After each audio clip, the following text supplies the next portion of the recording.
Bien,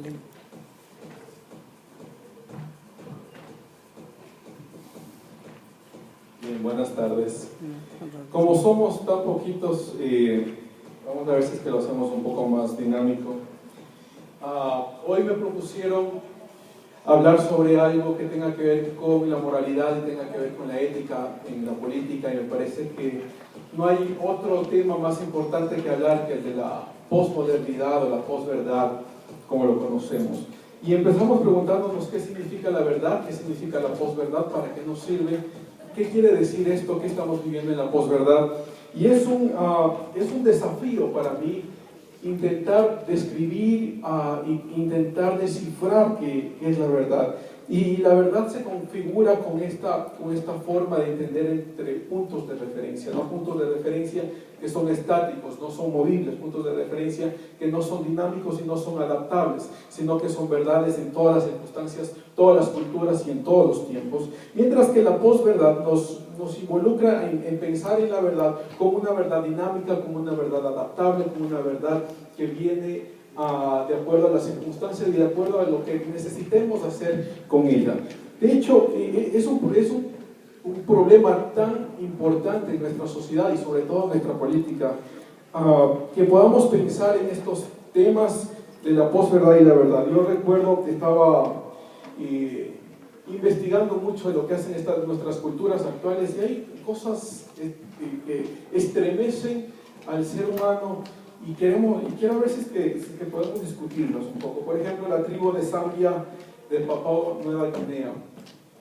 Sus jóvenes de 12 años realizan felaciones a los adultos mayores de la tribu.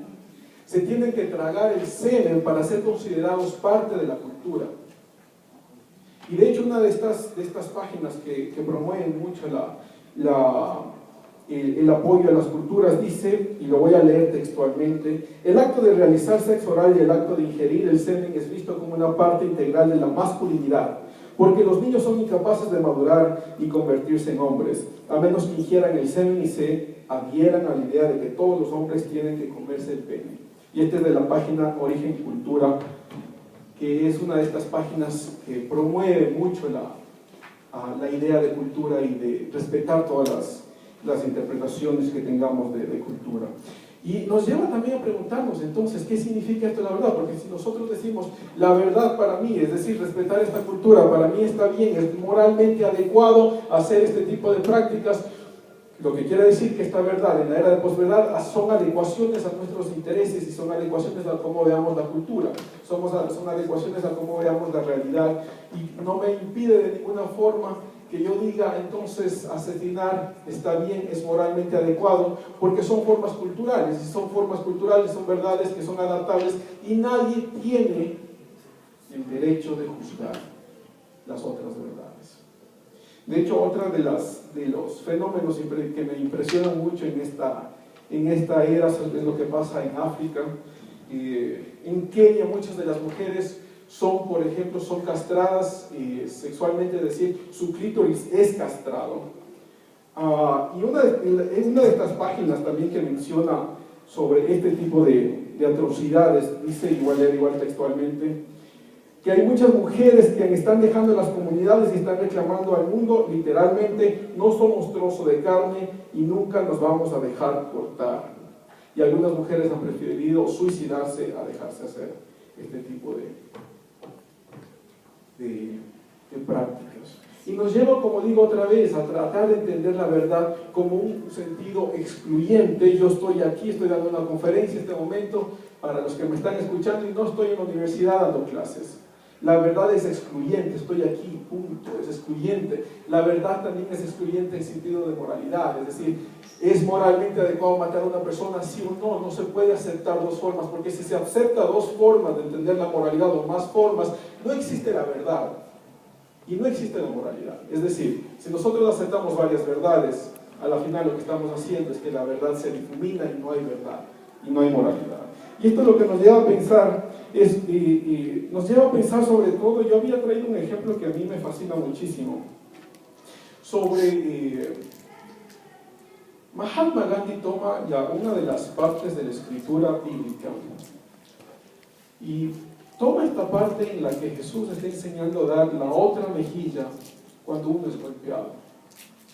Y en nuestra cultura occidental eso se ve casi como una idiotez. Pero Mahatma Gandhi le da una interpretación tan interesante. Le dice, lo que pasa es que uno es lo suficientemente valiente para seguir diciendo la verdad, aunque el opresor le siga golpeando, le siga persiguiendo, le mande juicios, le mande lo que sea, pero uno sigue siendo lo suficientemente valiente para decir la verdad.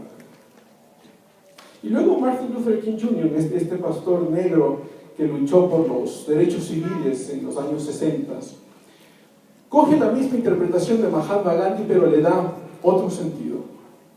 Y dice, no, es que no seguimos diciendo la verdad porque somos lo suficientemente valientes. De hecho, muchos nos morimos de miedo.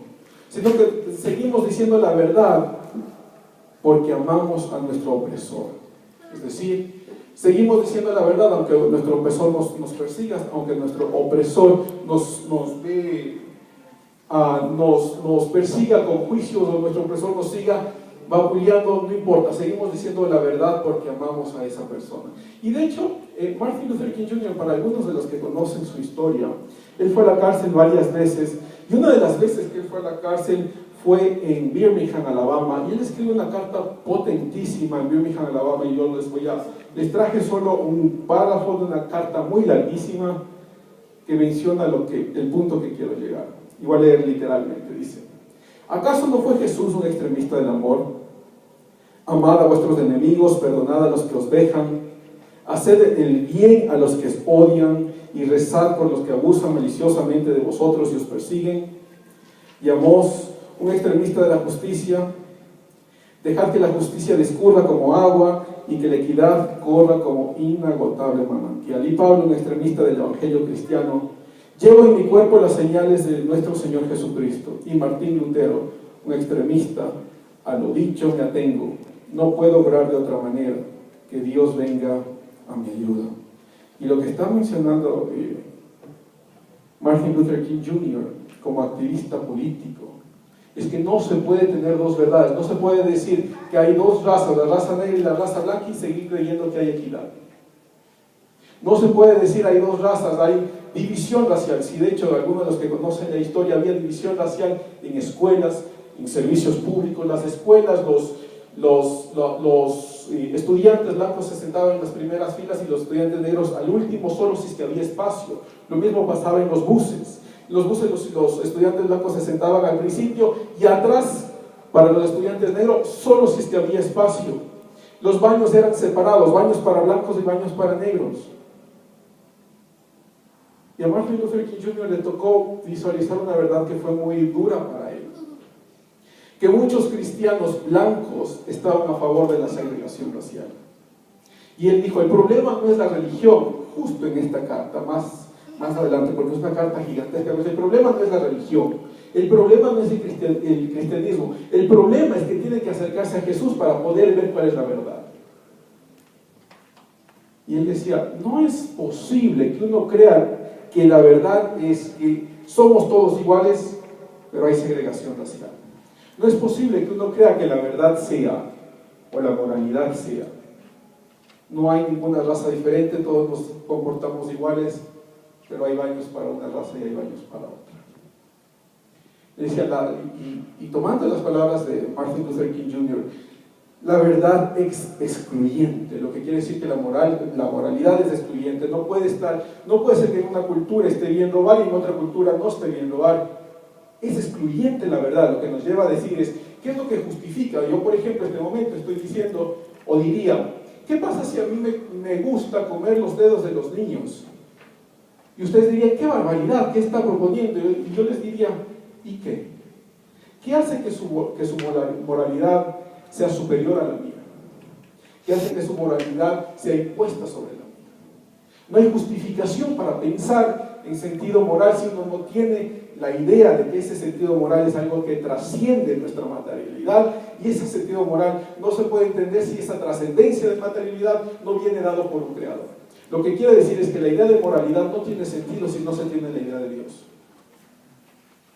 Si no, ¿cómo uno justifica y diría, a mí me gusta comer los dedos de los niños? Y ustedes dirían, no, ¿cómo es posible que eso el exponente esté diciendo que le gusta comer los dedos de los niños, yo les diría otra vez, si es que todo es relativo,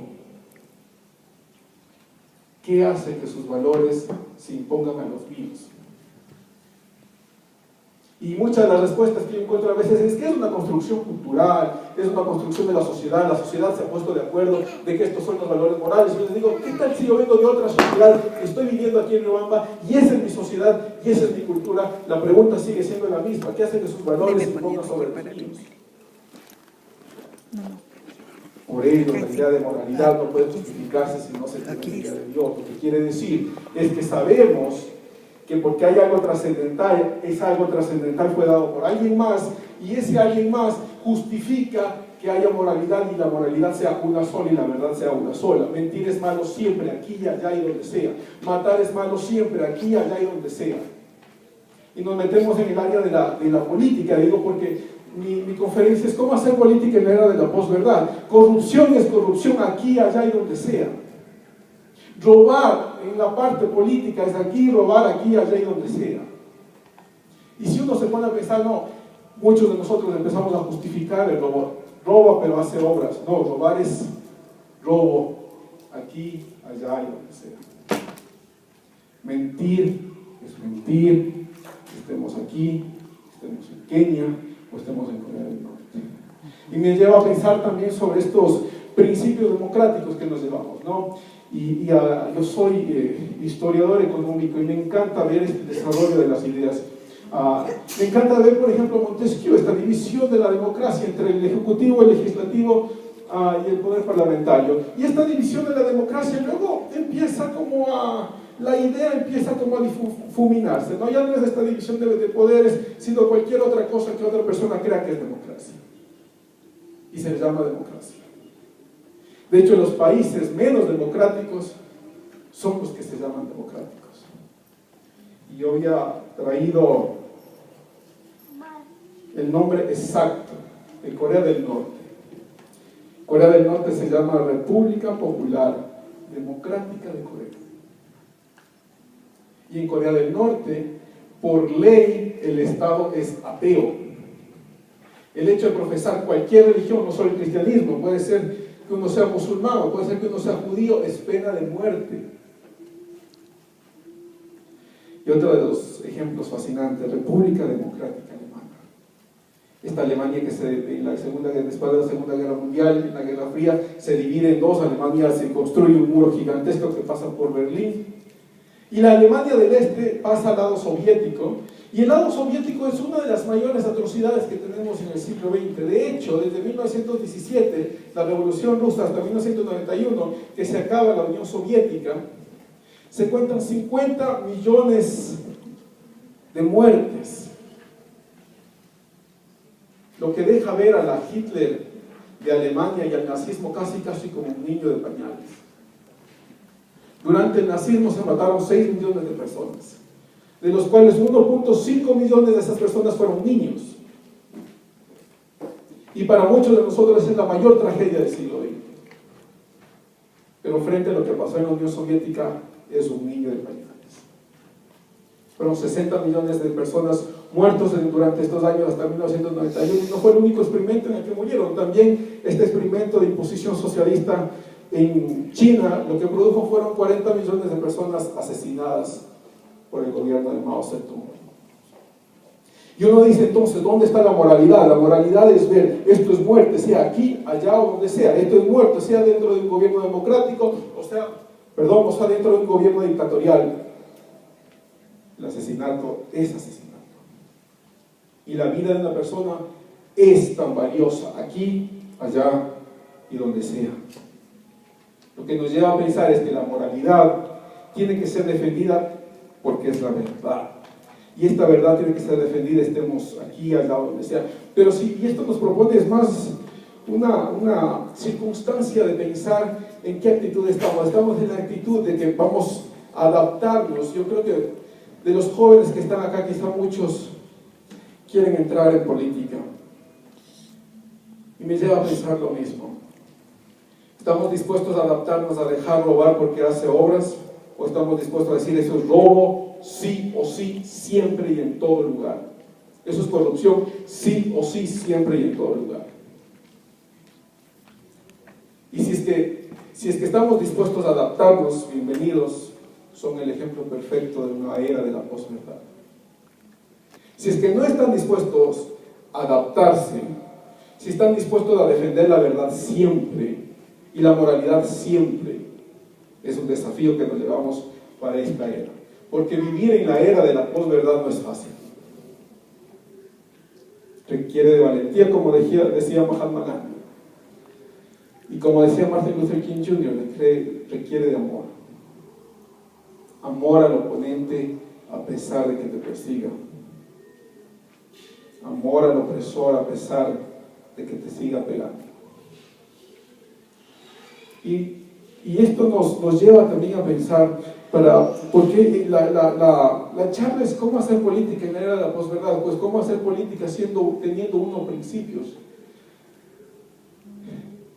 Y como digo, nos lleva a pensar en valentía, nos lleva a pensar en amor, nos lleva a pensar en la verdad, pero sobre todo y en principio nos lleva a pensar en qué decisión vamos a tomar antes de entrar a este mundo de la política.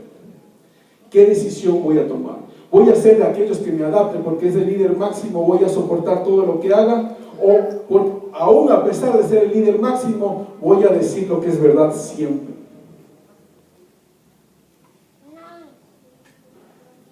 Y eso, como digo, es decisión individual, no colectiva, no grupal, no de partido, porque la moralidad es una decisión individual. El hecho de defender la verdad es una decisión individual. Y antes de entrar en política, yo quisiera pensar que cada uno de ustedes ha tomado la decisión. Y voy a terminar solo con esto. Martin Luther King Jr., por defender la verdad, fue varias veces a la cárcel. De hecho, después de haber hecho la marcha, una de las marchas más potentes que se hizo en Washington con 1 millón de personas y haber declarado una de las afirmaciones más importantes del siglo XX, I have a dream, yo tengo un sueño. Después de haber hablado antes de la muerte de John F. Kennedy, vivió por lo que creyó que era la verdad, y esa verdad para él era: todos nacimos iguales, todos fuimos creados iguales, no hay división racial. Y por esa idea murió pocos años después, lo asesinaron, pero vivió para poder defender su verdad.